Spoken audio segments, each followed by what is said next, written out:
বিধানসভা নির্বাচনের প্রাক মুহূর্তে সৌজন্যতার নজির বিজেপির। আগামীকাল চাঁদমারি ময়দানে জনসভা করবেন প্রধানমন্ত্রী নরেন্দ্র মোদী। সেই সভায় যাওয়ার আমন্ত্রণ জানাতে আল তৃণমূল পরিচালিত সিউড়ি পৌরসভায় যান বিজেপির শহর নেতৃত্ব দল। তারা ভিভিআইপি কার্ড তুলে দেন পৌরসভার কাউন্সিলর তথা চেয়ারম্যান ইনচার্জ অশোক চট্টরাজের হাতে এবং আগামীকাল প্রধানমন্ত্রী সহ যাওয়ার অনুরোধ করেন। যদিও অশোক চট্টরাজ তিনি বলেন যাওয়ার কোনো বিষয় নেই তো, এবং এই ধরনের বিজেপির পক্ষ থেকে আগেই সৌজন্যতা দেখানো হয়নি। হঠাৎ করে ভোটের আগে বেশি আবেগপ্রবণ হয়ে এই কার্ড দেওয়া হয়েছে। তবে সৌজন্যতা তরফে থেকে নয়, বরং পুরসভা মাঠ পরিষ্কার থেকে শুরু করে পানীয় জল সব ব্যবস্থাই করছে। আপনারা প্রত্যেকেই জানেন আগামীকাল 9 এপ্রিল আমাদের পুলিশ লাইন চাঁদমারি মাঠে আমাদের ভারতবর্ষের যশস্বী প্রধানমন্ত্রী মাননীয় নরেন্দ্র দাস মোদীজি আসছেন এই সিউড়ির মাটিকে ধন্য করতে। আমাদের পশ্চিমবঙ্গে পরিবর্তন নিশ্চিত এবং পরিবর্তনে যে হাওয়ায় আমরা আগামী দিন যে সৌজন্য পরিবর্তন হয় তারই একটা রূপরেখা আমরা দৃষ্টি আকর্ষণ করেছি যে আগামী দিন যাতে এই পরিবর্তন হলে প্রত্যেককেই আমরা কিভাবে একে আরেকটা রাজনৈতিক দল তারা সৌজন্য দেখাতে পারে তার একটা নজির সৃষ্টি করার জন্য সিউড়ি শহরের পৌরপিতা তাকে আমরা আমাদের আমন্ত্রণ কার্ড দিয়ে গেলাম। তিনি তার পৌরপিতা হিসেবে তাকে সেখানে উপস্থিত হওয়ার জন্য আমরা আমন্ত্রণ জানালাম। যিনি পৌরপিতা তিনি তো প্রার্থী তৃণমূল কংগ্রেসের।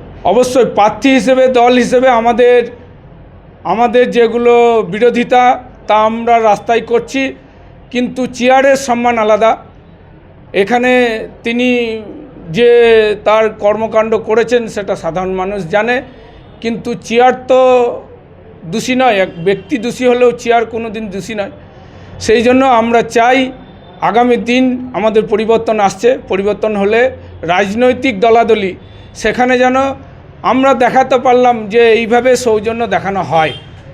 আমরা দেখেছি যে পৌরসভায় যেভাবে নির্বাচন হয় বা সাধারণ পশ্চিমবঙ্গে নির্বাচন হলে শাসক দল বিরোধীদের উপর যেভাবে আক্রমণ করে, আমরা পরিবর্তনে আমরা এলে আমরা কোনো বিরোধী দলকে সেইভাবে আমরা কোনো দিন আক্রমণে যাব না।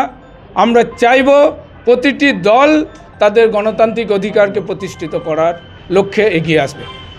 এখানে আমাদের দেশের স্বনামধন্য প্রধানমন্ত্রী মাননীয় নরেন্দ্র দাস মোদীজি আসছেন সিউড়ির মাটিকে ধন্য করতে, এই বীরভূমের মাটিকে ধন্য করতে। তাই আমরা চাই যে প্রতিটি মানুষ আসুক, তার যে বাণী সেই বাণীকে যেন প্রত্যেকে মনন করুন, স্মরণ করুন। আগামী দিন যেন এই সিউড়ির মাটি ধন্য হোক, বীরভূমের মাটি ধন্য হোক। এটা আমরা দিলাম আমন্ত্রণপত্র, যেখানে ভিভিআইপি পাস, এই পাস ছাড়া কেউ ওখানে ঢুকতে পারবে না। সেই কারণে যে সমস্ত মানুষরা আছেন সেই ধরনের মানুষকে আমাদের বিভিন্ন কার্ড করা হয়েছে, ভিআইপি কার্ডও করা হয়েছে। সাধারণ মানুষ যারা আসছে তাদেরকে আমরা ভিআইপি সম্মানে ঢোকাবো। যারা পদাধিকারী আছেন বিভিন্ন সংস্থার, সেই স্কুল থেকে হোক, বিদ্যালয় থেকে হোক, কলেজ থেকে হোক, প্রফেসর হোক, তাদেরকে আমরা ভিভিআইপি কার্ড দিয়ে সম্মান জানাচ্ছি। আমরা পৌরপিতাকেও ভিভিআইপি কার্ড দিয়ে আমরা সম্মান জানালাম। আমরা 1 পিসি দিয়েছি, পৌরপিতা তিনি যাবেন এবং তার যে টিম তাকে নিয়ে যেতে পারেন। সুনয়ন ভান্ডারী, সিউড়ি শহর সভাপতি, ভারতীয় জনতা পার্টি।